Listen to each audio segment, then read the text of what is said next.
So ito nakalagay lang siya sa small, pinakambaba yung water niya, pero madami ng tubig pero hindi pa nagwawash.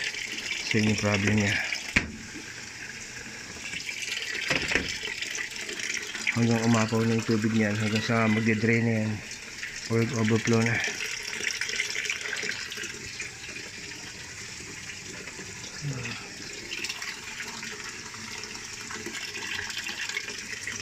Sige sir, ang dami na yan, i-drain ka lang. Ma-verify ko yung sabi niyong problema sa drain.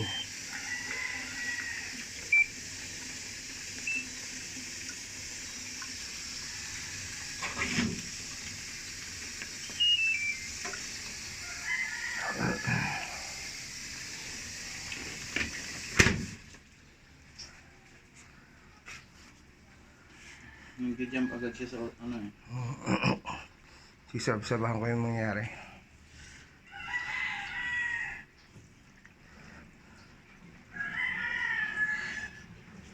Ayan, so umiikot siya na kahit may tubig siya sa loob.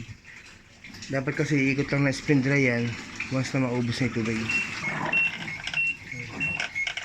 Spin dryer siya kahit may laman siyang tubig. Dapat iikot lang siya ng spin dry kapag naubos yung tubig niya.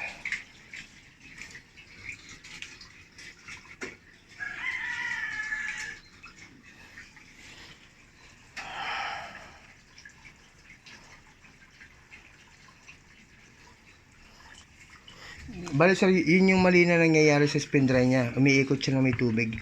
Pero yung jumadump na oras na yan, huwag natin masyadong pansinin yan.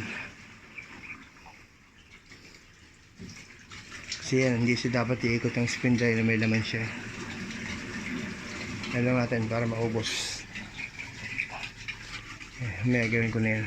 Alam ko naman na yung titirahin ko dyan.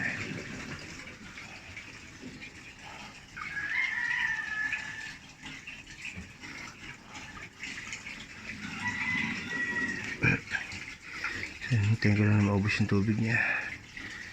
Gagawin ko na yan. So mamaya ako na yan. So yung problem niya, umaapaw lang yung tubig pero hindi siya nagwawash. Then sa spin dry, nag-spin dry kahit may laman tubig.